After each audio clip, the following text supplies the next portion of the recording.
जी हाँ दोस्तों, नमस्कार, गुड इवनिंग। कैसे हो आप सभी? उम्मीद है सभी साथी बहुत बढ़िया होंगे, बहुत शानदार होंगे। शाम के 7 बज रहे हैं और लर्निंग डे पर आपका बहुत ही शानदार वीडियो पॉलिटेक्निक फर्स्ट सेमेस्टर के सभी साथियों का स्वागत है। क्योंकि आपको पता है कि शाम के 7 बजे लर्निंग डे पर आपको एक ऐसी वीडियो मिलती है जो आपके एग्ज़ाम के लिए बहुत इंपॉर्टेंट होती है, क्योंकि आपका एग्ज़ाम 28 दिसंबर से डिफाइंड है। तो आपको पूरी तरीके से ये पता होना चाहिए कि आपको क्या चीज़ें पढ़नी चाहिए, किन किन सब्जेक्ट पर आपको पूरा फोकस रखना है और कौन कौन से ऐसे सब्जेक्ट हैं जिनको आपको बहुत अच्छे तरीके से कवर अप करना है। माफ़ करना, 28 से नहीं, ठीक है ना, डेट आपकी चेंज हुई है। तो जो जो सब्जेक्ट आपको पढ़ने हैं, जैसे फर्स्ट सेमेस्टर में आपको 5 सब्जेक्ट पढ़ने हैं, मैथ, फिजिक्स, केमिस्ट्री, सीएस और ईजी। इन पांचों सब्जेक्ट की इंपॉर्टेंट क्वेश्चन की क्लास आपको अवेलेबल करवाई जा रही है। साथ ही साथ प्रीवियस ईयर पेपर आपको अवेलेबल करवाए जा रहे हैं। कल आपको हर्षित सर ने 25 मोस्ट इंपॉर्टेंट क्वेश्चन केमिस्ट्री के अवेलेबल करवाए हैं। आगे आगे भी आपको 5 के पाँचों सब्जेक्ट के मोस्ट इंपॉर्टेंट क्वेश्चंस ऐसे ही अवेलेबल करवाए जाएंगे। आपको बस इतना ही करना है कि आपको उन सारे प्रश्नों की प्रैक्टिस करना है। तो दोस्तों, आप इस चैनल को सब्सक्राइब, दोस्तों को शेयर, वीडियो को लाइक ज़रूर करें।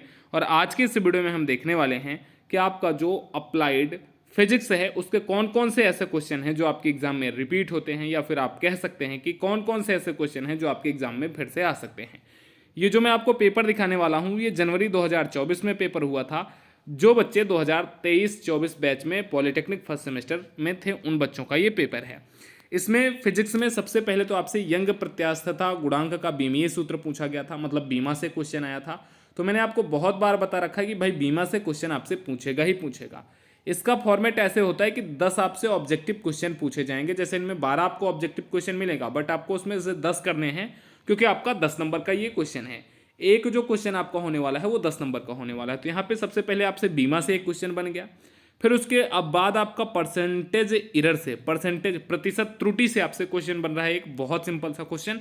बस आपको अगर फार्मूला पता हो तब आप बहुत आसानी से ऐसे प्रश्नों को कर सकते हो। जिसमें जैसे इसमें कहा गया कि यदि एक घन के आयतन के मापन में 6% की त्रुटि है, मतलब बी में जो इरर हुआ है वो 6% का है। अब आपको अगर फार्मूला पता है कि B is equal to A cube, तो बहुत आसानी से आप इस प्रश्न को सॉल्व कर सकते हो। तो भुजा के मापन में कितने प्रतिशत की त्रुटि होगी? ये 3a del A upon A into percentage हो जाता है। इसकी पूरे की वैल्यू 6 है, 3 दूनी 6, 2 आ जाएगा इसका करेक्ट आंसर। ऐसे बहुत आसानी से आप इन प्रश्नों को कर सकते हो।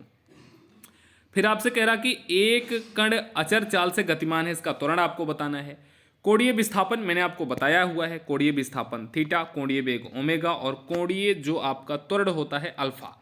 और इसी के पैरेलल जो रेखीय विस्थापन होगा वो डी आप उसको मान लेते हो, रेखीय वेग को वी मान लेते हो, और जो आपका रेखीय त्वरण होता है आप उसको ए मान लेते हो। इन सभी के बीच में आपको रिलेशन पता होना चाहिए, क्योंकि यहाँ के रिलेशन से भी, इन दोनों के बीच में क्या संबंध होते हैं, यहाँ से भी क्वेश्चन आपसे बनता है। कौन सा अधिकतम है? 3 ऑप्शन दिए गए हैं आपको, घर्षण से, फ्रिक्शन से क्वेश्चन है। फिर उसके बाद घूर्णन त्रिज्या क्या होती है आपको बताना है। अगर आपको I is equal to M R square का फार्मूला पता है तो वहां से आप इसकी परिभाषा लिख सकते हो। फिर आपसे कह रहा कि एक पिंड की अपनी अक्ष के परितः जड़त्व आघूर्ण किन किन बातों पर निर्भर करता है। जड़त्व आघूर्ण से क्वेश्चन है, बहुत शानदार सा। और मैंने केपलर का नियम 3 के 3 जो इनके नियम हैं बहुत अच्छे तरीके से आपको एक्सप्लेन कर रखा है, और आपको एग्जाम हॉल में जाने के पहले बहुत अच्छे तरीके से केपलर के सारे रूल पढ़ लेने हैं। केपलर का द्वितीय नियम किस भौतिक राशि के संरक्षण पर आधारित है? सिर्फ यहाँ पर आपको ये लिखना है कि जो केपलर का दूसरा नियम है वो किस भौतिक राशि के संरक्षण पर आधारित है। हो सकता है कि पहले नियम का पूछ ले या फिर तीसरे नियम का पूछ सकता है। लगभग पूर्णतः प्रत्यास्थ तथा पूर्णतः सुघट्य पदार्थ, प्रत्येक का एक एक एग्जाम्पल आपको देना है। धारा रेखीय प्रवाह, प्रक्षुब्ध प्रवाह क्या होते हैं, इनके बारे में पूछा है आपसे। किलो कैलोरी और जूल के मध्य आपको संबंध बताना है। और समतापीय प्रक्रम में गैस किन नियम का पालन करती है। ये 12 क्वेश्चन हैं। इन 12 में से किसी भी 10 क्वेश्चन को आपको कर देना है। ध्यान ये रखना है कि आपको उन्हीं 10 प्रश्नों को सॉल्व करना है जो 10 प्रश्न आपको आते हैं। और फिर उसके बाद जो आपका प्रश्न 2 है, इसमें आपको 5 क्वेश्चन सॉल्व करने हैं, और इसमें आपको 7 क्वेश्चन देखने को मिलेगा। इन 7 में से किसी भी 5 को आपको सॉल्व कर देना है, और हर एक क्वेश्चन आपका 2 नंबर का होगा, मतलब 10 नंबर के आपके क्वेश्चन नंबर 2 जो है वो आपको देखने को मिलेगा। इसमें जितने क्वेश्चन आप करते जाओगे उतने 2 नंबर मिलेंगे, बट मैक्सिमम आप 5 क्वेश्चन इसमें कर सकते हो। ठीक है। सदिश गुणनफल को परिभाषित आपको करना है एग्जाम्पल के सहित। आपको उस भौतिक राशि का मात्रक लिखना है जिसका बीमीय सूत्र mL2T⁻²है। भाई ऐसे ये सारे प्रश्न मैंने आपको बहुत सारे करवा रखे हैं, बैच में भी करवा रखा है और यूट्यूब पर भी करवा रखा है।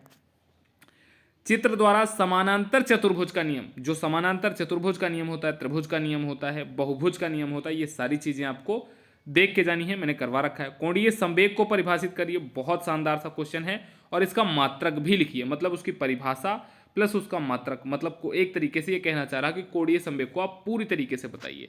और फिर उसके बाद जो एक बहुत प्यारा सा क्वेश्चन आया है, केपलर के नियमों को लिखिए। देखो केपलर का नियम पहले आ गया 1 नंबर में, फिर आ गया 2 नंबर में, 3 नंबर में, अभी तक तो 3 नंबर में आपको देखने को मिल गया है केपलर का नियम। इसके आगे देखोगे हो सकता है कि एक आध बार और रिपीट हो जाए केपलर का कुछ ना कुछ, कोई ना कोई रूल। तो अब जब यहाँ पर नियम लिखने को कह रहा तो यहाँ पर आपको तीनों नियम लिखने हैं। श्यानता को समझाइए और श्यानता तथा ताप का प्रभाव लिखिए। एक स्वस्थ मानव शरीर का सेल्सियस में ताप कितना होना चाहिए, इसे फ़ारेनहाइट पैमाने में बदलिए। मतलब एक तरीके से ये कोई 1 डिग्री सेल्सियस में वैल्यू को फ़ारेनहाइट में बदलने के लिए बोल रहा है। तो आपको जो फार्मूला होता है C/5 = F-32/9, ये आपको पता होना चाहिए, तभी आप इसको कर पाओगे, वरना आप इसको नहीं कर पाओगे। फिर दोस्तों जो क्वेश्चन नंबर आपका 3 आ जाता है, इनमें 2 खंडों का आपको उत्तर देने हैं। आपका जो एक क्वेश्चन होने वाला है वो 5 नंबर का होने वाला है, मतलब ओवरऑल यहाँ पर सिर्फ आपको 2 क्वेश्चन करने हैं और 10 नंबर आपको मिल जाएंगे। कह रहा है कि एक सरल लोलक का आवर्तकाल T, गोलक के द्रव्यमान m, धागे की लंबाई L और गुरुत्वीय त्वरण G पर निर्भर करता है। आवर्तकाल T के लिए सूत्र बीमीय विधि से ज्ञात करिए। बहुत सिंपल सा क्वेश्चन है, मैंने ये क्वेश्चन आपको जो नोट्स मैंने फिजिक्स का आपको अवेलेबल करवा रखा है उसमें सेम टू सेम क्वेश्चन आपको मैंने करवा के दे रखा है। कोणीय वेग को परिभाषित करिए। रेखीय वेग और कोणीय वेग संबंधी एक व्यंजक प्राप्त करिए। v = r ओमेगा होता है, v रेखीय वेग होता है, और जो यहाँ पर ओमेगा होता है वो कोणीय वेग होता है, r त्रिज्या होती है।